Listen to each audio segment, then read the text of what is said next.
جہاں تک سورہ محمد صلی اللہ علیہ وسلم کا تعلق ہے، یہ بھی قرآن کی ان صورتوں میں سے ہے کہ جس کے دو نام ہیں. اس کا نام سورہ قتال بھی ہے. زمانہ نزول جو ہے یہ غزوہ بدر سے متصلاً قبل نازل ہوئی ہے، یعنی سورہ بقرہ ہی کا ضمیمہ اس کو سمجھنا چاہیے. سورہ بقرہ ہے، اکثر وہ آیات جو نازل ہوئی ہیں ہجرت کے بعد سے لے کر اور غزوہ بدر تک، ایک تو ان کا بڑا مجموعہ ہے جو 40 رکوعوں پر مشتمل ہے، وہ تو سورہ بقرہ ہے. لیکن اس کو علیحدہ رکھا گیا ہے، اگرچہ ہے اسی سلسلے کے اندر، اور اس کے علیحدہ رکھنے کا بیان کروں گا کہ سبب کیا ہے. تو گویا کہ اس کو ایک طرح سے سمجھیے کہ زمانہ نزول کے اعتبار سے یہ سورہ بقرہ کا ضمیمہ ہے، غزوہ بدر سے قبل نازل ہوئی. اور اس کا پس منظر کیا ہے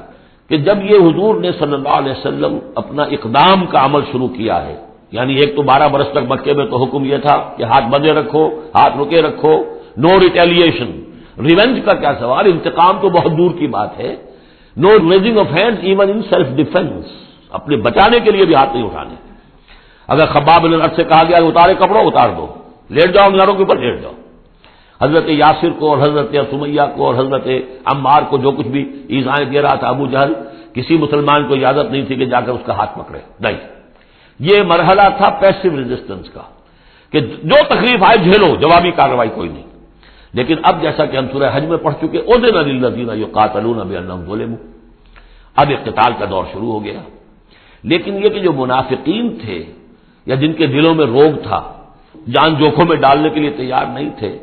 وہ کچھ کہہ رہے تھے کہ آخر لڑائی بھڑائی کا کیا فائدہ ہے، یہ تو کوئی صلح سے کام کرنا چاہیے. یا کوئی یہ بھی کہتا ہوگا کہ گڑ دے کر مارا جا سکتا ہو تو زہر کائے کو دینا ہے. ہم اپنی دعوت و تبلیغ کے کام کو بس جاری رکھیں. اور یہ تو محمد نے، معاذ اللہ میں ان کی بات نقل کر رہا ہوں، یہ محمد نے خود جو ہے مہم جوئی شروع کر دی ہے کہ انہوں نے جو ہے ان کو چھیڑ چھاڑ شروع کر دی، ان کے قافلوں کا تعاقب شروع کر دیا، ان کی جو ہے وہ گویا کہ لائف لائن کے اوپر ہاتھ ڈال دیا. تو یہ جو حقیقت اقدام تو کر رہے ہیں یہ خود، اور اس سے گویا کہ لڑائی بھڑائی کا سلسلہ شروع ہو جائے گا. تو ان کے دلوں میں تو تھا روگ نفاق کا کہ وہ چاہتے نہیں تھے کہ ہمارے ایمان کا یہ امتحان ہو جائے کہ ہم سے کہا جائے کہ نکلو اللہ کی راہ میں جان ہتھیلی پر رکھ کر. لیکن وہ جو اس کی آڑ لے رہے تھے وہ کہہ رہے تھے کہ یہ لڑائی بھڑائی اور یہ جو ہے فساد، بلکہ صلح جوئی کے ساتھ معاملہ کرو. اور نوٹ کر لیجیے سورہ بقرہ کے دوسرے رکوع میں آیا تھا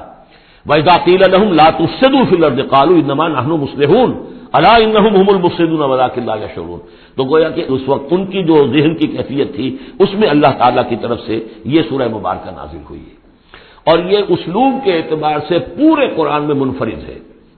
بالکل ابرپٹلی شروع ہو رہی ہے، کوئی تمہید نہیں، کوئی حروف مقطعات نہیں، کوئی اللہ کی حمد، کوئی اور شے کچھ نہیں، قرآن مجید کی عظمت کچھ نہیں. بلکہ الذین، اس سے جملہ شروع ہو رہا ہے جو عام طور پر جملے کے شروع کے لیے عام اسلوب نہیں ہے. پھر یہ کہ وہ جو اسلوب ہوتا ہے آیات کے آخر میں اللہ تعالیٰ کے اسماء اور اللہ کی صفات کا، انہ عزیز الحکیم، وہ تو بڑا غفور ہے، رحیم ہے، اس طرح کی کوئی شے آپ کو یہاں نہیں ملے گی. اسلوب بالکل مختلف ہے. ہر آیت ابرپٹ شروع ہو رہی ہے، سورت بھی ابرپٹلی شروع ہوئی ہے اور ابرپٹلی ختم ہو جائے گی. اسی طریقے سے ہر آیت جو ہے شروع ہوتی ہے اور ابرپٹلی ختم ہو جاتی ہے بغیر کسی اختتامی اللہ کے اسماء اور صفات کے حوالے کے. باقی اس میں اور جو اگلی صورت ہے سورہ فتح، اس میں کیا ترتیب ہے وہ یہ ہے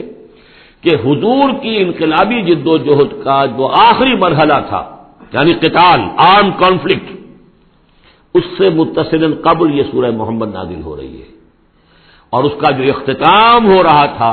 اور اللہ تعالیٰ کی طرف سے جو فتح آئی ہے اس کی تمہید ہے سورہ حدیبیہ، انا فتحنا لک فتحا مبینا. تو گویا کہ یہ دونوں اینڈ ہیں اس کے. جو آخری مرحلہ تھا انقلاب محمدی صلی اللہ علیہ وسلم کی جد و جہد کا،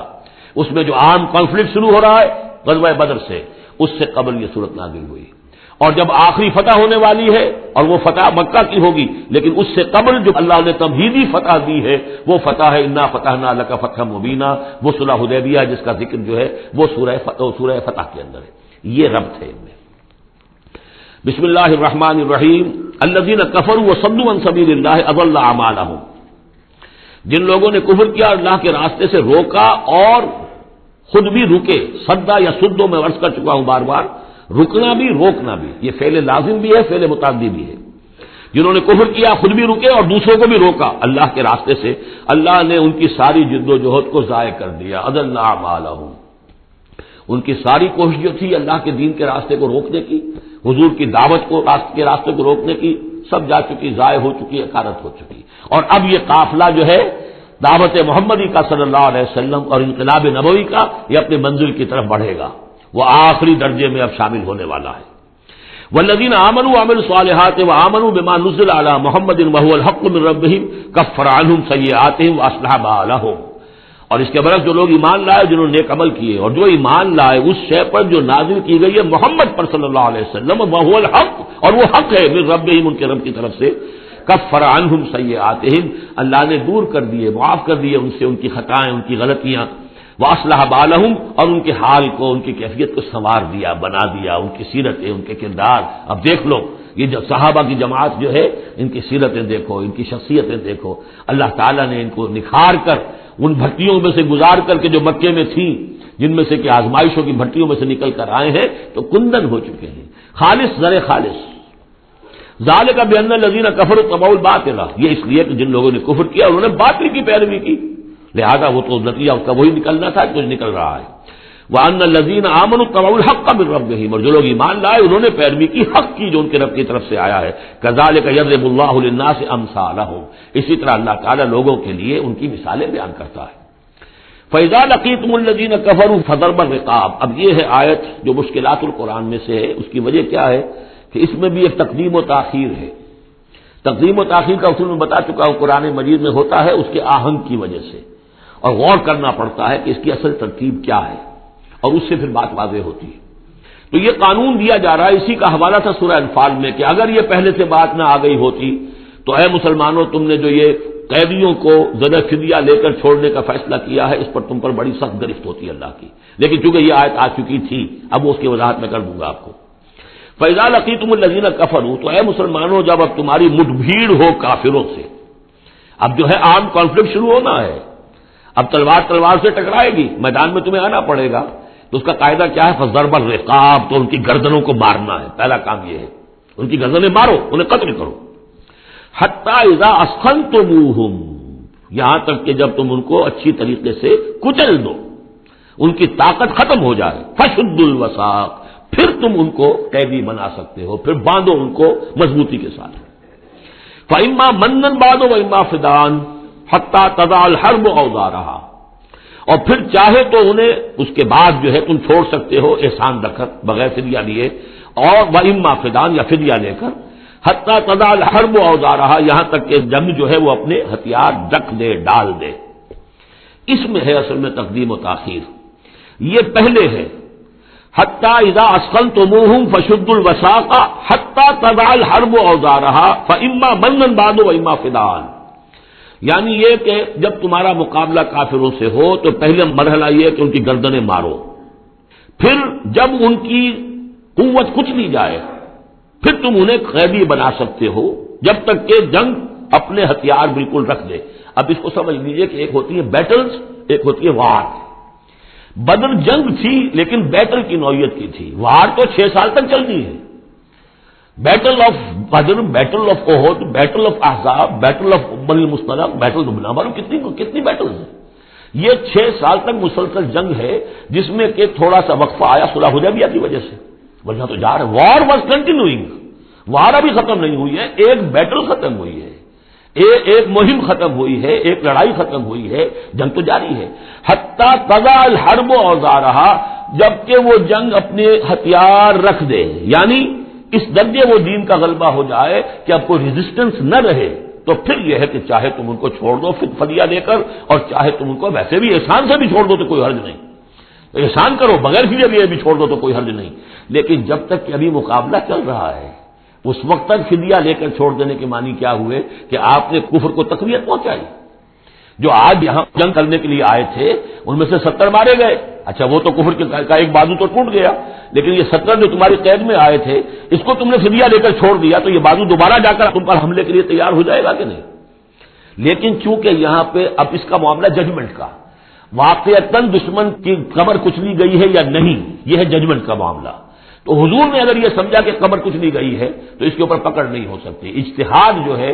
اجتہاد کا اصول یہ ہے کہ اجتہاد میں مختی بھی ہو تو اسے اجر ملتا ہے، اور مصیب ہو تو دوہرا اجر ہے۔ چونکہ حضور کے اجتہاد پر یہ تھا تو آپ کو اگر چھوڑ دیا گیا تو اما منن بعد و اما فدان، جب یہ آلٹرنیٹو اس کے اندر موجود ہے اس آیت کے اندر کہ اس کے بعد پھر چاہو تو تم بغیر کوئی فدیہ لیے ہوئے احسان بھر کر چھوڑ دو اور چاہے فدیہ لے کر چھوڑ دو، تو حضور نے اس کو استعمال کیا ہے، اگرچہ اللہ تعالی کے نزدیک ابھی وہ کچھ بھی نہیں گئی تھی کفر کی طاقت، لہذا یہ قبل از وقت ہے جو اجتہاد ہو گیا ہے، اسی لیے کہا کہ اگر یہ آیت نازل نہ ہو چکی ہوتی پہلے تو جو کچھ تم نے کیا ہے اللہ تعالیٰ اس پر تمہاری پکڑ سخت کرتا، میرا خیال ہے میں وہ آیت بھی آپ کو سنا ہی دوں، اس لیے کہ یہ بہت مشکل مقامات میں سے ہے، بڑی مشکل سے لوگوں کی سمجھ میں آتی ہے۔ دیکھیے یہ آیت نمبر 67 سے سنا رہا ہوں، ما کان لنبی ان یکون لہ اسرا حتی یسخن فی الارض، وہی لفظ جو یہاں آیا ہے حتی اذا اسخنتموہم حتی یسخن فی الارض، کسی نبی کے لیے یہ روا نہیں ہے کہ وہ کوئی قیدی بنا لے جب تک کہ زمین میں پوری طریقے سے خوریزی نہ ہو جائے اور کفر کو کچل نہ دیا جائے۔ تریدون عرض الدنیا، تم دنیا کا ساز و سامان چاہتے ہو کہ یہ فدیہ دیں گے رقم آئے گی، واللہ یرید الآخرہ، اللہ کے نگاہوں کے سامنے آخرت ہے، اللہ عزیز الحکیم، اللہ عزیز الحکیم ہے، لولا کتاب من اللہ سبقا، اگر یہ اللہ کی طرف سے وہ کتاب پہلے آنا چکی ہوتی، حکم، اب یہ کتاب کے معنی پھر وہی حکم ہے یہاں پر، اللہ کی طرف سے پہلے یہ آیت جو ہے جو اس حکم پر مبنی ہے وہ نازل نہ ہو چکی ہوتی، لمسکم فیما اخذتم عذاب عظیم، کہ جو کچھ تم نے لیا ہے اس پر تمہارے اوپر بڑی سخت گرفت ہوتی ہے اللہ کی طرف سے، لیکن چونکہ وہ تھی فکلوا مما غنمتم حلالا طیبا، تو جو بھی اب تمہیں غنیمت ملی ہے اسے کھاؤ، حلال و طیب سمجھتے۔ یہ ہے اس آیت کا مطلب، جب تمہارا مقابلہ ہو دشمنوں سے تو گردنیں مارنا ہے پہلا کام، پھر جب پوری طرح کچل لو، طاقت کچھ نہیں گئی کفر کی، تو پھر قیدی بھی بناؤ، فشد الوثاق حتی تضع الحرب اوزارہا، جب جنگ بالکل ختم ہو جائے اور گویا کہ وہ ہتھیار ڈال دیے جنگ نے، ڈنگ ڈال دیے، اب کوئی طاقت نہیں رہی کفر میں، پھر تم چاہو تو ان کو فدیہ لے کر چھوڑ دو، چاہو تو بغیر فدیہ کے بھی چھوڑ دو، کوئی بات نہیں، اب کوئی خطرہ نہیں ہے، اس لیے کہ انقلاب آ چکا اور مستحکم ہو چکا، اب ان کا کیا کچھ نہیں ہوگا۔ حتی تضع الحرب اوزارہا ذالک ولو یشاء اللہ لانتصر منہم، اللہ چاہتا تو خود ہی ان سے بدلہ لے لیتا، ان کفار سے انتقام لے لیتا، ولکن لیبلو بعضکم ببعض، اللہ تعالیٰ چاہتا تو اس 1000 کے لشکر کو آنے واحد میں ختم کر دیتا، لیکن اللہ نے تمہیں موقع دیا، تمہاری آزمائش کی، تمہارے صبر کا امتحان لیا، لیکن اللہ تعالیٰ امتحان لیتا ہے، جانچتا ہے بعض کو بعض کے ذریعے سے، وہ 1000 کے لشکر کے ذریعے سے ان 313 کے استقامت کی، ایمان اور استقامت جو ہے اس کی آزمائش ہو گئی۔ والذین قتلوا فی سبیل اللہ فلن یضل اعمالهم، اور جو لوگ اللہ کی راہ میں قتل ہو گئے تو اللہ تعالیٰ ان کے اعمال کو ضائع کرنے والا نہیں ہے، ان کے سارے اعمال کا بھرپور اجر انہیں مل جائے گا۔ سیہدیہم ویصلح بالہم، اللہ تعالیٰ ان کو راہ دے گا، پہنچا دے گا، جنت تک پہنچا دے گا، اور ان کے جو معاملہ ہوگا وہاں پہ ان کے احوال بہت اعلیٰ ہوں گے، بہت عمدہ ہوں گے۔ وَيُدْخِلُهُمُ الْجَنَّةَ عَرَّفَهَا لَهُمْ، اور داخل کرے گا انہیں اس باغات میں جو پہلے ہی انہیں پہچنوا دی ہے، بتا دیا ہے کہ اس جنت میں کیا کچھ ہوگا، وہ تو ہم بتا چکے ہیں قرآن کے اندر، اس جنت میں داخل کرے گا۔ یا ایھا الذین آمنوا ان تنصروا اللہ ینصرکم ویثبت اقدامکم، اہل ایمان اگر تم اللہ کی مدد کرو گے تو اللہ تمہاری مدد کرے گا اور تمہارے قدموں کو جما دے گا، یہ بہت اہم قانون ہے اللہ کا، تم اللہ کی مدد کرو گے تو اللہ مدد کرے گا، تم اللہ کے دشمنوں سے پینگے بڑھاؤ، دوستیاں کرو، ان کی وفاداریوں کے دم بھرو، انہیں اپنا سرپرست سمجھو، انہیں اپنا حمایتی اور مددگار سمجھو، اور ساتھ ہی دعا کرو تو دعائے قنوت نازلہ چاہے سال بھر کرتے رہو گے، اللہ نہیں سنے گا تمہاری دعا۔ ڈھاکہ گیا، مشرقی پاکستان گیا، بدترین شکست آ گئی، قنوت نازلہ مکے میں بھی اور مدینے میں بھی پڑھے جا رہے تھے اور پورے پاکستان میں پڑھے جا رہے تھے، اللہ نے نہیں سنی۔ تمہاری دوستیاں کس سے؟ اللہ سے تو ہے نہیں، اللہ کے خلاف تو اعلان جنگ ہے، تمہاری ساری معیشت سود پر چل رہی ہے، تم نے اللہ کے باغیوں کو دوست بنایا ہوا، انہیں اپنا سرپرست سمجھتے ہو، انہی کی مدد پر تمہارا جو ہے سارا سہارا بھروسہ ہے۔ آ رہا تھا کوئی جہاز چل کر امریکہ کا، وہ تو نہیں آیا، تو اللہ کیوں سنے گا تمہاری بات؟ ان تنصروا اللہ ینصرکم ویثبت اقدامکم، اگر تم اللہ کی مدد کرو گے، تم اس کے اگر مخلص ہو، فرما بردار ہو، اس کے دین کا جھنڈا لے کر کھڑے ہو گئے ہو، تن من دھن اس کے لیے لگانے کو تیار ہو، اللہ مدد کرے گا اور تمہارے قدم جما دے گا۔ والذین کفروا فتعسا لهم، اور وہ لوگ جنہوں نے کفر کیا ہے ان کے لیے تو پھر ہے ان کو گویا کہ رد کر دینا، راندہ درگاہ کر دیے جائیں گے، وہ کھائیں ٹھوکریں۔ وعد اللہ اعمالہم، اللہ نے ان کے تمام اعمال کو، جد و جہد کو، کوششوں کو بالکل گمراہ کر دیا، یعنی ختم ہو گئی وہ، اور ان کا حاصل کچھ نہ ہوا۔ ذالک بانہم کرہوا ما انزل اللہ فاحبط اعمالہم، اس کی وجہ کیا ہے کہ انہوں نے وہ چیز ناپسند کی جو اللہ نے نازل کی، فاحبط اعمالهم، اللہ نے ان کے تمام نیک اعمال بھی ضائع کر دیے. یعنی آخر ان میں ایسے بھی تھے کفار میں سے جو غریبوں کو کھانا کھلا دیتے تھے، جو حاجیوں کی خدمت کرتے تھے اور سمجھتے تھے بڑی نیکی کا کام ہم کر رہے ہیں. یہ سورہ توبہ میں ہم پڑھ آئے ہیں، اجعلتم سقایۃ الحاج وعمارۃ المسجد الحرام، ان چیزوں کو تم نے بہت بڑی نیکیاں سمجھ رکھا ہے. لیکن یہ کہ اگر تم نے اللہ کے نازل کیے ہوئے قرآن کو ناپسند کیا ہے تو اللہ نے تمہاری ساری اعمال جو ہے حبس کر دیے. افلم یسیروا فی الارض فینظروا کیف کان عاقبۃ الذین من قبلہم، تو چاہے یہ زمین میں گھومے پھرے نہیں کہ یہ دیکھتے کہ کیا انجام ہوا ان لوگوں کا جو ان سے پہلے تھے. دمر اللہ علیہم، اللہ تعالیٰ نے ان پر ہلاکت کو مسلط کر دیا. وللکافرین امثالھا، اور ان کافروں کے لیے بھی ایسے ہی انجام آئیں گے. ذالک بان اللہ مولا الذین آمنوا وان الکافرین لا مولا لہم، اور یہ اس لیے کہ اللہ تو مولا ہے، رفیق ہے، پشت پناہ ہے، مددگار ہے اہل ایمان کا، اور یہ کہ کافروں کا کوئی مولا ہے ہی نہیں. یہ اصل میں یہیں سے حضور نے پھر وہ نعرہ اخذ کیا تھا جب غزوہ احد میں، جب وقتی طور پر مسلمانوں کی شکست ہو گئی اور حضور بھی اور صحابہ بھی پھر پہاڑ کے اوپر چڑھ گئے احد پر، اور اس کے بعد پھر جو دامن میں کھڑے ہوئے تھے جو کفار کے اس وقت کے سربراہ تھے، اس میں ابو سفیان تھے اور خالد بن ولید جو بعد میں دونوں ایمان لے آئے صحابہ میں سے ہیں. تو اس وقت یہ ہے کہ ابو سفیان نے نعرہ لگایا تھا لنا عزا ولا عزا لکم، ہمارے لیے عزا جیسی دیوی ہے اس نے ہماری مدد کی ہے، تمہارے لیے تو عزا ہے ہی نہیں. تو حضور نے کہا تھا مسلمانوں سے جواب دو اللہ مولانا ولا مولا لکم، اللہ ہمارا مولا ہے تمہارا کوئی مولا نہیں. اس نے کہا تھا اعلی حبل، لیکن یہ کہ اس کے جواب میں کہا گیا اللہ اکبر، اللہ سب سے اعلیٰ بھی ہے بڑا بھی ہے. یہ جو نعرہ ہے کہ اللہ مولانا ولا مولا لکم ذالک بان اللہ مولا الذین آمنوا وان الکافرین لا مولا لہم ان اللہ یدخل الذین آمنوا وعملوا الصالحات جنات تجری من تحتها الانہار، یقیناً اللہ تعالیٰ داخل کرے گا ان لوگوں کو جو ایمان لائے جن نے نیک عمل کیے ان باغات میں جن کے دامن میں ندیاں بہتی ہوں گی. والذین کفروا یتمتعون ویاکلون کما تاکل الانعام، اور وہ لوگ جو کفر کر رہے ہیں وہ کھا پی رہے ہیں، عیش اڑا رہے ہیں دنیا میں، کھا رہے ہیں جیسے کہ حیوانات بھی کھاتے ہیں. والنار مثوی لکم، لیکن یہ کہ بالآخر ان کا ٹھکانہ جو ہے وہ آگ ہے. وکأی من قریۃ ہی اشد قوۃ من قریتک التی اخرجتک، اور اے نبی کتنی ہی بستیاں ایسی گزری ہیں کہ جو اس بستی سے کہیں زیادہ قوت میں تھیں جس نے آپ کو نکلنے پر مجبور کیا ہے. مکے سے بڑے بڑے شہر تھے، ان سے بڑی اس کی جو ہے قوتیں تھیں، بڑی طاقتور قومیں وہاں رہتی تھیں. تو یہ جو بستی جس نے کہ آپ کو وہاں سے نکلنے پر مجبور کیا ہے اس سے کہیں زیادہ بڑی بستیاں تھیں، انہیں ہم نے ہلاک کیا. اہلکناہم فلا ناصر لہم، ان کو ہم نے ہلاک کر دیا اور ان کا کوئی مددگار نہ ہوا. افمن کان علی بینۃ من ربہ کمن زین لہ سوء عملہ، تو بھلا وہ شخص جو اپنے رب کی طرف سے بینہ پر ہے، اس کی سرشت اور اس کی فطرت نیک ہے، اور پھر یہ کہ اس کو اللہ تعالیٰ نے جو ہدایت دی ہے وہ اس پر قائم ہے. کمن زین لہ سوء عملہ، کیا وہ اس جیسا ہو جائے گا کہ جس کے اعمال اس کے لیے مزین کر دیے گئے ہیں، برے اعمال اس کے، لیکن اسے محسوس ہوتا ہے کہ بڑے شاندار میرے اعمال ہیں، میری تہذیب، طریقتکم المثلی، تمہارا کلچر بہت اعلیٰ کلچر، مثالی کلچر. واتبعوا اہواءہم، اور انہوں نے پیروی کی ہے اپنی خواہشات کی. ان دونوں میں ظاہر بات ہے کوئی مساوات نہیں ہو سکتی. وہ جو اللہ کی طرف سے بینہ پر ہے وہ کامیاب ہونے والے ہیں، اور یہ لوگ جو اپنی خواہشات کی پیروی کر رہے ہیں ناکام ہونے والے ہیں. مثل الجنۃ التی وعد المتقون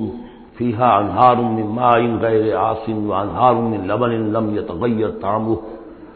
وانہار من خمر لذۃ للشاربین وانہار من عسل مصفى ولہم فیہا من کل الثمرات ومغفرۃ من ربہم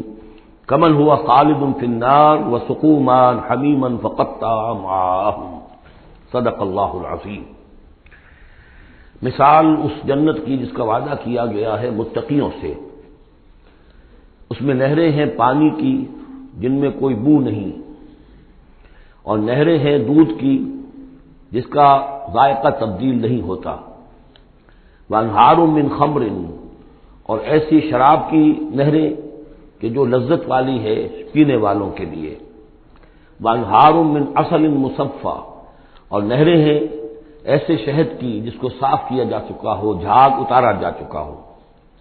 وَلَهُمْ فِيهَا مِنْ كُلِّ الثَّمَرَاتِ، اور پھر مزید برآں ان کے لیے ہوں گے وہاں تمام میوے،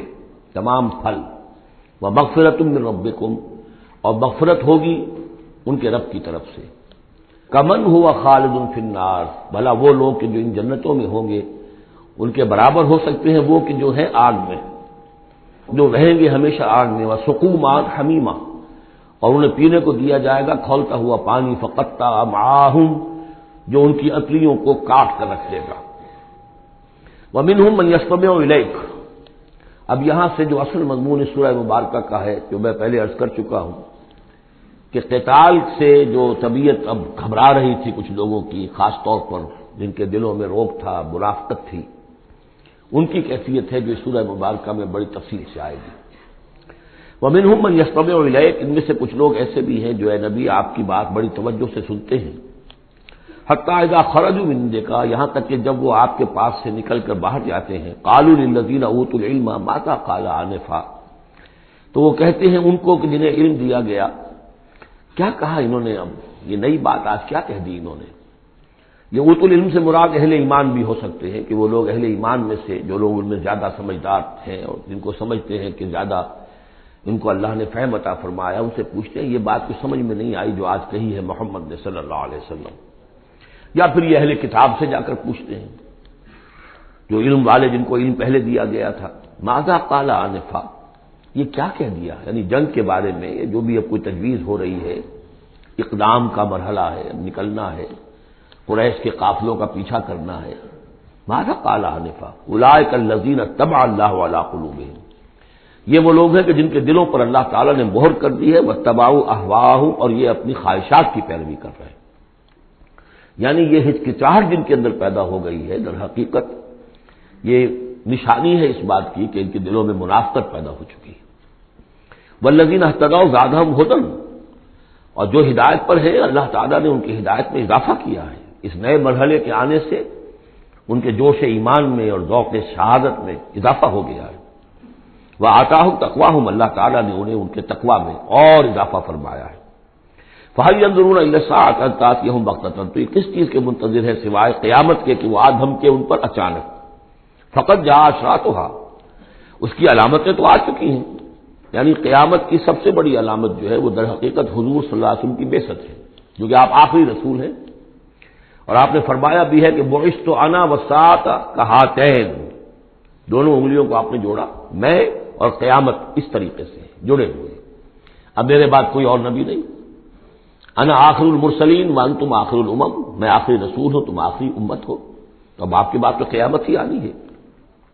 فَأَنَّىٰ لَهُمْ إِذَا جَاءَتْهُمْ ذِكْرَاهُمْ، تو جب وہ دھمکے گی تو پھر اس وقت ان کا یاد کرنا یا نصیحت اخذ کرنا یا سبق حاصل کرنا ان کے کس کام کا ہوگا۔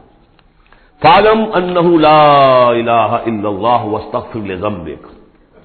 بس جان لو کہ اللہ کے سوا کوئی معبود نہیں، اور اپنی خطاؤں کے لیے اللہ سے استغفار کرو۔ اب یہاں ایک تو یہ ہے کہ یہ بات خطاب کر کے حضور سے کہی جا رہی ہے واحد کے سیغے میں، اس حوالے سے ایک تعبیر تو یہ ہو سکتی ہے کہ یہ حقیقت میں حضور کی مخاطب سے آپ کی امت سے کہی جا رہی ہے، لیکن یہ ہے کہ اس میں علماء نے یہ بات بھی نکالی ہے کہ یہاں حضور مخاطب ہے، اور حضور کی مخاطبت میں یہ پہلو موجود ہے کہ حضور کے گناہ کا معاملہ جو ہے ہم اپنے گناہ پر قیاس نہ کریں۔ حسنات الابرار سیئات المقربین، حضور کی تو جو انٹینسٹی ہوتی تھی تعلق با اللہ کی شدید، اس میں ذرا سی کمی آتی تھی تو آپ اسے بھی سمجھتے تھے کہ بہت بڑی کوتاہی مجھ سے ہو گئی ہے، گویا کہ ہمارے لیے تو کہیں بمشکل کبھی اللہ تعالیٰ کی خصوصی عنایت سے طبیعت کے اندر انشراح ہو جائے تو یہ بہت بڑی نعمت ہے، اور حضور کے لیے وہ تو انشراح تو ہر وقت رہتا ہی تھا، اگر ذرا سا کہیں کسی مسئلے میں تھوڑی سی اس انشراح کی شدت میں کمی آ جائے تو آپ اسے بہت بڑی اپنی کوتاہی، بڑا گناہ سمجھتے تھے۔ ویسے میری ایک ذاتی رائے بھی ہے، وہ میں اگلی صورت میں آ کر اس بات کو پورے طور سے واضح کروں گا کہ یہاں حضور کی خطا سے مراد یہ ہے کہ جو بھی اس جد و جہد میں کہیں کوئی کوتاہی رہ گئی ہے، اور وہ کوتاہی اگر دوسرے مسلمانوں سے ہوئی ہے، تب بھی جیسا کہ آپ کو معلوم ہے کہ جنگ اگرچہ سب مل کر لڑتے ہیں، سپاہی بھی لڑتا ہے، لیکن یہ کہ صحرا بنتا ہے تو جو کمانڈر ہوتا ہے، سپہ سالار ہوتا ہے، فتح اس کے کھاتے میں جاتی ہے۔ اسی طریقے سے شکست ہو جائے تو شکست کا جو کلنک کا ٹیکہ ہے وہ بھی ظاہر بات ہے کہ سپہ سالار کے ماتھے پر لگے گا، چاہے اس میں غلطی کسی اور کی ہو جائے۔ اس اعتبار سے اگر کہیں کسی سے کوئی کوتاہی ہوئی ہے تو گویا کہ وہ حضور صلی اللہ علیہ وسلم کی جد و جہد ہونے کے اعتبار سے کہ آپ ہی کی قیادت میں ہو رہی ہے، تو اس جد و جہد کے اندر کہیں کوئی کوتاہی یا کمی جو ہے اس کا ذکر ہو رہا ہے۔ وَلِلْمُؤْمِنِينَ وَالْمُؤْمِنَاتِ، اے نبی آپ استغفار کیجئے اپنی خطا تقصیر کا بھی، اور اہل ایمان مردوں اور عورتوں کے لیے بھی۔ وَاللَّهُ يَعْلَمُ مُتَقَلَّبَكُمْ وَمَثْوَاكُمْ، اللہ خوب جانتا ہے کہاں تمہیں لوٹ کر جانا ہے، بازگشت تمہاری کہاں ہے، اور کہاں تمہارا اصل گھر ہے مستقل، تمہارا ٹھکانہ کہاں ہے، یعنی آخرت بہشت۔ وَيَقُولُ الَّذِينَ آمَنُوا لَوْلَا نُزِّلَتْ سُورَةٌ، اور کہتے ہیں یہ لوگ جو ایمان کے دعوے دار ہیں کیوں نہیں کوئی سورت نازل ہوئی۔ یہ بہت اہم آیت ہے اس سورت کی، کہ اصل میں حضور نے جب وہ چھوٹی چھوٹی مہمیں بھیجنی شروع کر دی تھی، اس وقت تک کوئی ایسی صحیح آیت جب اللہ کے راستے میں نکلو اور قتال کرو شاید نازل نہیں ہوئی۔ اذن کے درجے میں تو بات آ گئی کہ سورہ حج کے اندر آیت نازل ہو گئی تھی، لیکن سورہ حج کو بھی بعض حضرات کیونکہ مدنی سمجھتے ہیں تو ہو سکتا ہے وہ بھی اس کے بعد نازل ہوئی ہو اگر وہ رائے صحیح ہو۔ باقی سورہ بقرہ کے اندر جو آیات آئی ہیں وہ بھی یہ ہے کہ جب وہ تم سے جنگ کریں، قاتلوا فی سبیل اللہ الذین یقاتلونکم، اور بظاہر ہجرت کے بعد ابتدا ابھی مکے والوں کی طرف سے نہیں ہوئی تھی، انیشیٹو حضور نے لیا ہے، چھوٹے چھوٹے دستے آپ نے بھیجنے شروع کر دیے، ان کا گھیراؤ گویا کہ آپ کر رہے۔ ایک تو پولیٹیکل آئسولیشن آف قریش کہ جہاں بھی آپ گئے 4 مہموں میں تو آپ خود بھی تشریف لے گئے، 8 مہمات ہیں کل بدر سے پہلے، جن میں سے 4 میں آپ نے بھی شرکت فرمائی، اس لیے وہ غزوات کہلاتے ہیں۔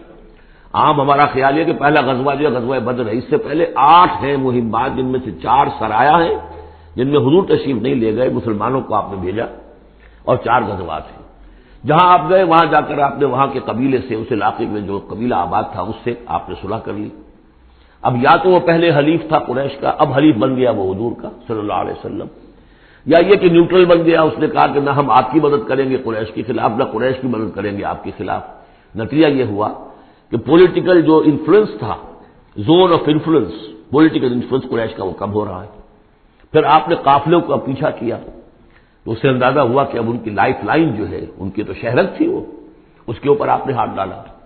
یہ چیزیں کیونکہ آپ کی طرف سے ہوئی ہیں، اس وقت تک مکے والوں کی طرف سے جو بھی کچھ انہوں نے کیا، مکے میں ستایا مارا پیٹا، وہ ہے اپنی جگہ۔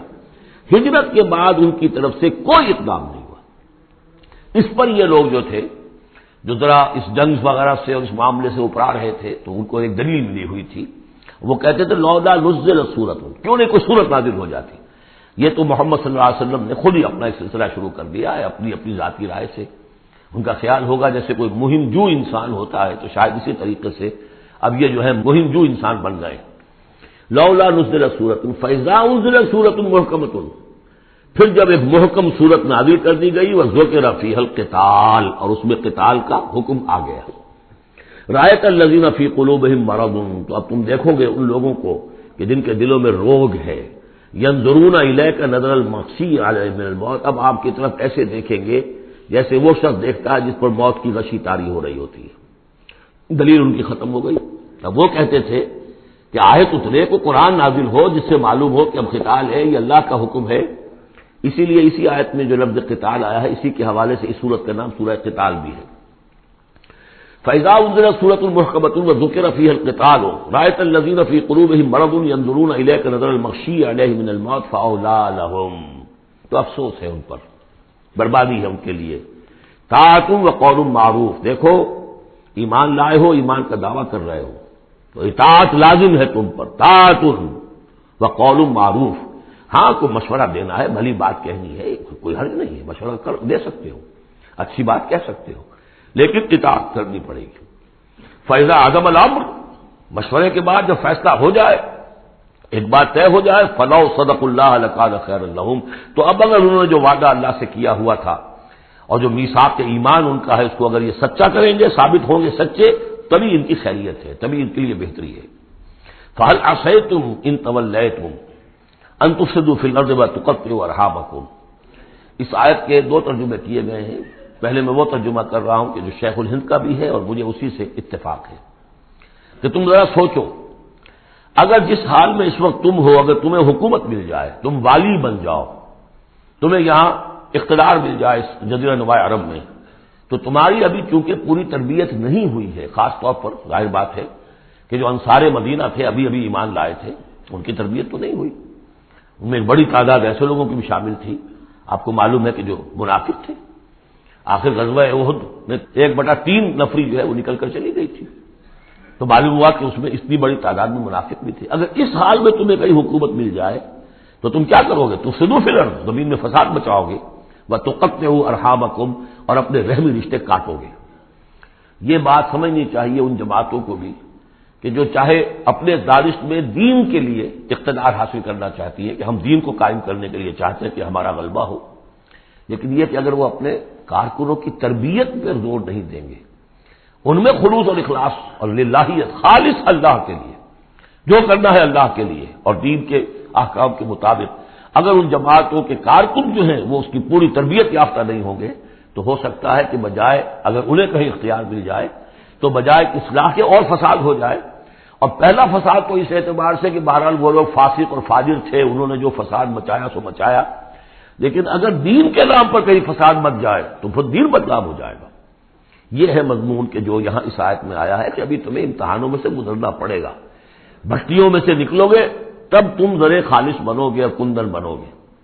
ایک ترجمہ یہ کیا گیا ہے ان تولیتم، مطلب اگر تم منہ موڑ لو گے، قتال نہیں کرو گے تو اس کا نتیجہ یہ نکلے گا کہ زمین میں فساد ہوگا اور تم اپنے رحمی رشتے قطع کرو گے۔ لیکن میرے نزدیک پہلا مضمون، یہ ترجمہ میں آپ کو پڑھ کر سنا رہا ہوں، شیخ الہند کا ہے۔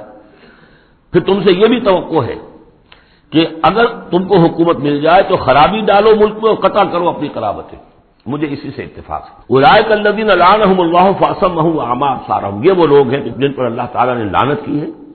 اور انہیں بہرا بھی کر دیا ہے اور ان کی نگاہوں کو اندھا کر دیا ہے۔ افلا یتدبرون القرآن ام علی قلوب اقفالها، کیا یہ قرآن پر تدبر نہیں کرتے؟ قرآن پر تدبر کریں، اس کے بین السطور بھی تو پڑھیں۔ غلبہ دین کی جد و جہد میں یہ سارے مراحل آنے والے ہیں، یہ تو ان سے پہلے کہہ دیا گیا تھا، سورہ عنکبوت میں آ چکا تھا۔ احسب الناس ان یترکوا ان یقولوا آمنا وهم لا یفتنون، کیا لوگوں نے یہ سمجھا تھا کہ صرف یہ کہنے سے کہ ہم ایمان لائے انہیں چھوڑ دیا جائے گا اور بخش دیا جائے گا اور انہیں آزمایا نہیں جائے گا؟ وَلَقَدْ فَتَنَّا الَّذِينَ مِن قَبْلِهِمْ فَلَيَعْلَمَنَّ اللَّهُ الَّذِينَ صَدَقُوا وَلَيَعْلَمَنَّ الْكَاذِبِينَ، ہم نے تو ہمیشہ جو بھی ان سے پہلے تھے ان کو بھی آزمایا ہے، اور اللہ تو صاف کھول دے گا، واضح کر دے گا کہ کون حقیقت میں سچے مومن ہیں اور کون جھوٹ موٹ کے مومن بنے ہوئے ہیں۔ اور اسی صورت میں آگے بھی آ گیا فَلَيَعْلَمَنَّ اللَّهُ الَّذِينَ آمَنُوا وَلَيَعْلَمَنَّ الْمُنَافِقِينَ، اللہ تو بالکل دودھ کا دودھ پانی کا پانی جدا کر دے گا کہ اللہ تعالیٰ کھول دے گا کہ کون واقعی مومن اور کون منافق ہے۔ تو کیا یہ لوگ قرآن پر تدبر نہیں کرتے یا ان کے دلوں پر کفر پڑ چکے ہیں؟ ان الذین ارتدوا علی ادبارہم من بعد ما تبین لهم الہدی، یقیناً وہ لوگ جو اپنی پیٹھوں کے بل مڑ جائیں گے اس کے بعد کہ ان پر ہدایت واضح ہو چکی ہو۔ الشیطان سول لهم، شیطان نے در حقیقت ان کے لیے یہ مرحلہ ارتداد کا اور پیچھے مڑ جانے کا آسان کر دیا ہے۔ واملی لهم، اور ان کو بڑی طول عمل کے اندر پھنسا دیا ہے، لمبے لمبے ان کی امیدیں ہیں دنیا کے اندر۔ ظاہر بات ہے دنیا میں بڑے بڑے نقشے بنا رکھے ہیں، تو اب یہ میدان جنگ میں جاتے ہوئے تو انسان کترائے گا۔ ذالک بانہم قالوا للذین کرہوا ما نزل اللہ سنطیعکم فی بعض الامر، یہ اس لیے ہے کہ انہوں نے کہا ان لوگوں سے جنہیں ناپسند ہے وہ شے جو اللہ نے نازل کی۔ اللہ نے قرآن نازل کیا، یہ ناپسند کس کو تھا؟ قریش کو تھا، کفار کو اور یہود کو۔ تو یہ لوگ یہ ایمان تو لے آئے تھے، لیکن یہ کہ ان کے اندر وہ روگ تھا، دلوں میں وہ مرض تھا، وہ نفاق کی بیماری جڑ پکڑ چکی تھی۔ وہ یہ کہتے تھے ذالک بانہم قالوا للذین کرہوا ما نزل اللہ، جن لوگوں کو یہ اللہ کے اتاری ہوئی کتاب اور اللہ کے اتارے ہوئے احکام پسند نہیں آتے، ان سے جا کر ان کا سنطیعکم فی بعض الامر، کہ دیکھیے ہم اگرچہ ایمان تو لے آئے ہیں، وہ محمد کی بات تو ہمیں ماننی ہے، لیکن ہم آپ کی بھی اطاعت جاری رکھیں گے، کچھ چیزوں کے اندر آپ کی بات پر ہم عمل کریں گے، آپ کا حکم مانیں گے، آپ یہ نہ سمجھیے کہ ہم نے آپ سے اپنا رشتہ بالکل توڑ لیا۔ منافق اسی کو کہتے ہیں کہ جس نے دونوں کے ساتھ جوڑا رکھنے کی اپنے آپ کو کوشش کی۔ مذبذبین بین ذالک لا الہ الا ولا الہ الا، ان کے پاس جاتے تو کہتے ہیں، اہل ایمان کے پاس آتے تو کہتے ہیں ہم ایمان لے آمنا، وَإِذَا خَلَوْا إِلَىٰ شَيَاطِينِهِمْ قَالُوا إِنَّا مَعَكُمْ إِنَّمَا نَحْنُ مُسْتَهْزِئُونَ وَاللَّهُ يَعْلَمُ إِسْرَارَهُمْ، اور اللہ تعالیٰ کو خوب معلوم ہے جو کچھ کی خفیہ باتیں کرتے ہیں جا کر۔ فَكَيْفَ إِذَا تَوَفَّتْهُمُ الْمَلَائِكَةُ يَضْرِبُونَ وُجُوهَهُمْ وَأَدْبَارَهُمْ، تو کیا حال ہوگا ان کا جب کہ ان کی جانیں قبض کریں گے فرشتے، ان کے چہروں پر ضرب لگاتے ہوئے، ان کی پیٹھوں کے اوپر ضرب لگاتے ہوئے۔ ذَلِكَ بِأَنَّهُمُ اتَّبَعُوا مَا أَسْخَطَ اللَّهُ، یہ اس لیے کہ انہوں نے پیروی اس چیز کی جو اللہ کو ناپسند ہے۔ وَكَرِهُ رِضْوَانَهُ، اور ناپسند کیا انہوں نے اللہ کی رضا کو، فَأَحْبَطَ أَعْمَالَهُمْ، تو اللہ نے ان کے سارے اعمال اکارت کر دیے، حبط کر دیے۔ یعنی اب تک انہوں نے حضور کے پیچھے نمازیں جو پڑھی ہیں اور جو بھی کوئی نیکیاں کی ہیں، اب جب مرحلہ آ گیا ہے قتال کا اور یہ جی چرا رہے ہیں، تو گویا کہ وہ سارے ان کے اب تک کے جو اعمال ہیں وہ حبط ہو جائیں گے۔ ام حسب الذین فی قلوبہم مرض ان لن یخرج اللہ اضغانہم، کیا سمجھا تھا ان لوگوں نے کہ جن کے دلوں میں یہ روگ ہے کہ اللہ تعالیٰ ان کے کھوٹ کو ظاہر نہیں کرے گا، وہ اپنے کھوٹ کو اندر جو نفاق کی بیماری لیے پھرتے ہیں اس کو چھپائے رکھ سکیں گے؟ انہوں نے یہ سمجھا تھا، اللہ تعالیٰ نے تو اسے واضح کرنا تھا، فَلَيَعْلَمَنَّ اللَّهُ الَّذِينَ آمَنُوا وَلَيَعْلَمَنَّ الْمُنَافِقِينَ۔ تو ام حسب الذین فی قلوبہم مرض ان لن یخرج اللہ اضغانہم، انہوں نے سمجھا تھا کہ اللہ تعالیٰ ان کے کھوٹ کو، دلوں کے کھوٹ کو علم نشرہ نہیں کر دے گا۔ وَلَوْ نَشَاءُ لَأَرَيْنَاكَهُمْ، اور اگر ہم چاہیں تو اے نبی آپ کو دکھا دیں کہ یہ ہیں وہ لوگ، فَلَعَرَفْتَهُمْ بِسِيمَاهُمْ، آپ ان کے چہروں سے انہیں خود ہی پہچان لیں گے۔ ظاہر بات ہے کہ صادق الایمان شخص کا چہرہ اور ایک منافق کا چہرہ، انسان کے قلب کی کیفیت جو ہوتی ہے وہ تو چہرے کے اوپر جو ہے، face is the index of mind, ذہنی کیفیت جو ہے، قلب کی کیفیت جو چہرے پر ہوتی ہے۔ فَلَعَرَفْتَهُمْ، تو آپ پہچان ہی چکے ہیں انہیں ان کے چہروں سے، وَلَتَعْرِفَنَّهُمْ فِي لَحْنِ الْقَوْلِ، اور مزید آپ پہچان لیں گے انہیں ان کی گفتگو کے ڈھب سے، انداز سے۔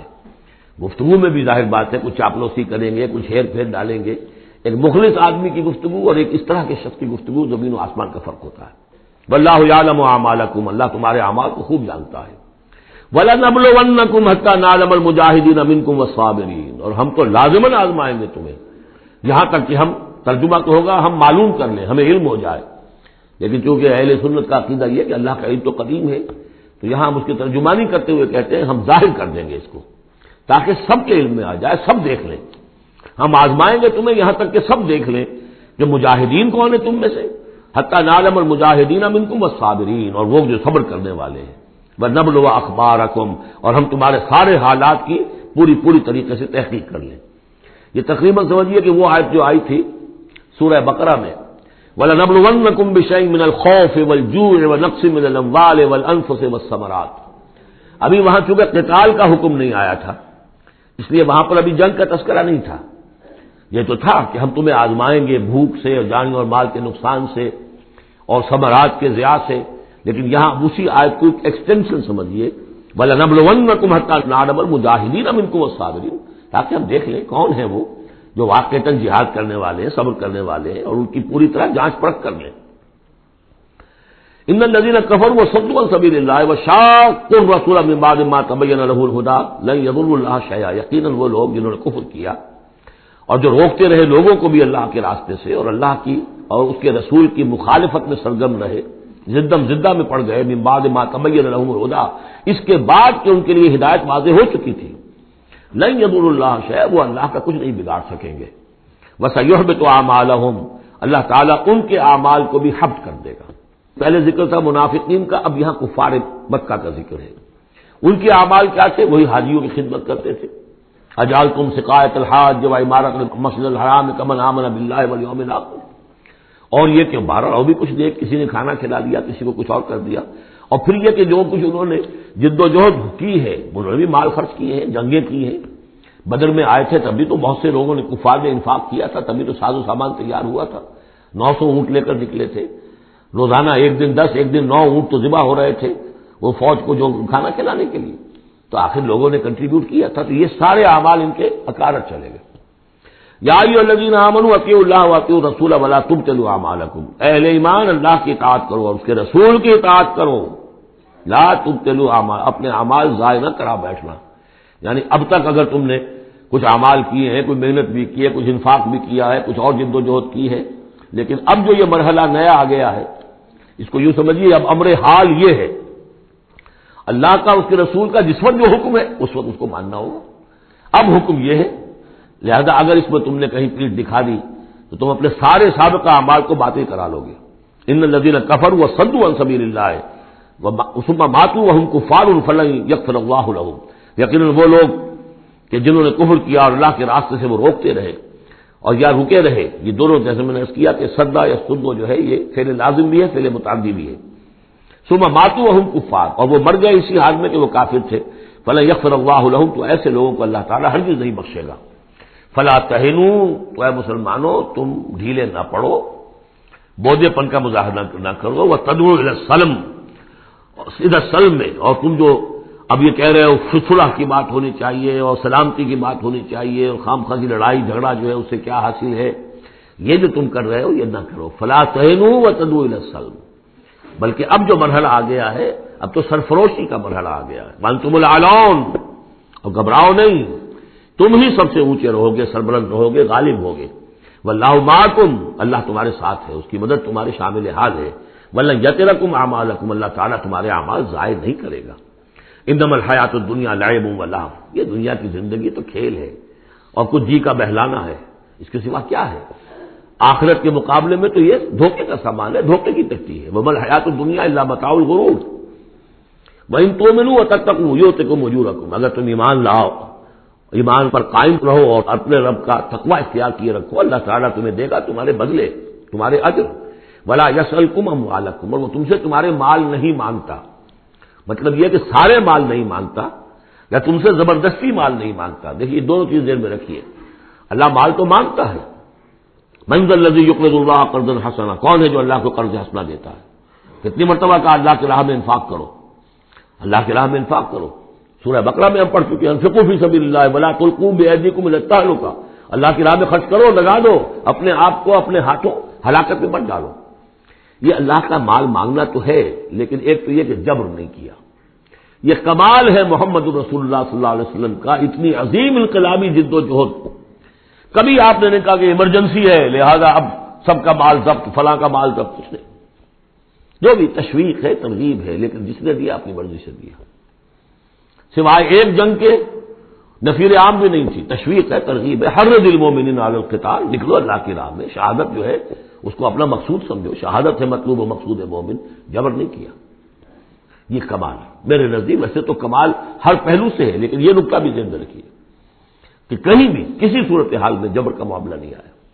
تو اللہ تعالیٰ تم سے جبرن نہیں مانگتا یا کل کے کل مال نہیں مانگتا۔ ان یسألکموہا، اگر وہ تم سے مانگے تمہارے سارے مال، فیحفکم، اور تم پر سختی کرے، تنگی کرے، تبخلوا، تم بخل سے کام لوگے، ویخرج اضغانکم، اور اللہ ظاہر کر دے گا پھر تمہارے اندر کے کھوٹ کو، جو تمہارا کھوٹ اندر ہے وہ زبانوں پر آ جائے گا، جیسا کہ غزوہ احزاب کے موقع پر آ گیا کہ ما وعدنا اللہ ورسولہ الا غرورا، منافقین نے یہ بات کہہ دی کھلم کھلا کہ اللہ اور اس کے رسول نے تو ہمیں دھوکہ دیا، سب مال دکھائے۔ حال تم ہؤلاء تدعون لتنفقوا فی سبیل اللہ، تمہیں بلایا جا رہا ہے، ترغیب دی جا رہی ہے، تمہیں تشویق کی جا رہی ہے کہ تم اللہ کی راہ میں خرچ کرو، لتنفقوا فی سبیل اللہ، فمنکم من یبخل، تم میں سے کوئی وہ بھی ہے جو بخل سے کام لیتے ہیں، ومن یبخل فانما یبخل عن نفسہ، جو کوئی بخل سے کام لے رہا ہے وہ بخل اپنے آپ سے کر رہا ہے، وہ اپنے وہ فائدے چھوڑ رہا ہے کہ جو انفاق سے اسے ملیں گے۔ ایک کے 700 ملتے ہوں تو اگر نہیں دے رہے آپ ایک، تو کس کا گھاٹا کیا؟ اپنا نقصان کیا نا، تو وہ تو اپنی جان سے ہی نفس کا بخل کر رہا ہے۔ واللہ الغنی وانتم الفقراء، اور اللہ تعالیٰ تو غنی ہے، یہ تو تمہارے امتحان کے لیے مانگ رہا ہے تم سے، اللہ کو قرض دو۔ اللہ تعالیٰ تم سے صدقات بھی قبول کر لیتا ہے، ويقبل الصدقات، صدقات قبول کر لیتا ہے، یہ اللہ تعالیٰ کی طرف سے تمہارے لیے تمہارا اعزاز ہے، اکرام ہے۔ واللہ الغنی، حالانکہ وہ غنی ہے، وانتم الفقراء، اور محتاج اصل میں تم ہو۔ وَإِن تَتَوَلَّوْا، یہ آیت بڑی فیصلہ کن ہے، ان تتولوا، اگر تم پیٹھ پھیر لوگے، یستبدل قوما غیرکم، تو تمہیں ہٹا کر کسی اور قوم کو لے آئے گا، ثم لا یکونوا امثالکم، پھر وہ تمہاری طرح کے نہیں ہوں گے۔ اب یہ ہو سکتا ہے کہ اس کا اطلاق جو ہے اس وقت کے کچھ لوگوں پر بھی ہوا ہو کہ جنہوں نے منافقت کی بنا پر پیٹھ موڑ لی، اللہ نے اپنے نبی کے لیے ان سے زیادہ جو ہے جانثار قسم کے اہل ایمان جو ہے وہ فراہم کر دیے۔ لیکن یہی آیت جو ہے اس اعتبار سے کہ حضور کی بعثت اصلی، بعثت خصوصی امیین کے لیے تھی، بنی اسماعیل اور عرب کے مشرکین جو ان کے تابع تھے، ان کے لیے یہ کہ یہ بات ان سے کہی جا رہی ہے کہ اب تمہیں سے امت بنی ہے، امت المسلمہ کن سے بنی ہے؟ اس کا نیوکلیس اہل عرب، وہی امت عرب کے لوگ۔ اگر یہ مشن جو تمہارے حوالے ہوا ہے کذالک جعلناکم امۃ وسطا لتکونوا شہداء علی الناس ویکون الرسول علیکم شہیدا. اگر تم نے اس مشن سے منہ موڑ لیا تو اللہ تمہیں ہٹائے گا، معزول کر دے گا، کسی اور قوم کو لے آئے گا. چنانچہ میرے نزدیک اس آیت کا ظہور ہوا ہے بتمام و کمال 13ویں صدی عیسوی میں، جبکہ اللہ تعالیٰ نے عربوں کو امت مسلمہ کی قیادت سے معزول کر دیا. 1258 عیسوی میں سقوط بغداد ہوا، ہلاکو کے ہاتھوں جو مسلمانوں پر تاتاریوں کے ہاتھوں بیتی ہے. کروڑوں مسلمان قتل ہوئے اس وقت، معمولی نہیں. اور آخری خلیفہ بنو عباس کا اس کو کھینچ کر محل سے گھسیٹ کر باہر نکالا گیا، جانور کی ایک کھال میں لپیٹ کر تاتاریوں نے اپنے گھوڑوں کے سموں تلے اسے کچل دیا. وہ گویا کہ عربوں کا معزول ہونا تھا امت مسلمہ کی قیادت سے. اس کے بعد کچھ عرصہ گزرا ہے، لیکن پھر اللہ نے وہ ایک معجزہ دکھایا کہ انہی تاتاریوں میں سے کتنی قومیں ایمان لے آئیں. ہے آیا فتنہ تاتار کے افسانے سے، پاسباں مل گئے کعبے کو صنم کھانے سے. پھر وہی تاتاری تھے جن میں سے ترکان تیموری نکل آئے، ترکان صفوی نکل آئے، ترکان سلجوقی ان سے بھی پہلے آ چکے تھے، اور ترکان عثمانی، پھر گریٹ آٹومان امپائر. پھر خلافت بھی اللہ نے پھر وہاں منتقل کر دی. 400 برس پر خلافت جو ہے وہ بھی ترکان عثمانی کے پاس رہی. ان تتولوا یستبدل قوما غیرکم ثم لا یکونوا امثالکم. صدق اللہ العظیم. بارک اللہ لی ولکم فی القرآن العظیم ونفعنی وإیاکم بالآیات والذکر الحکیم.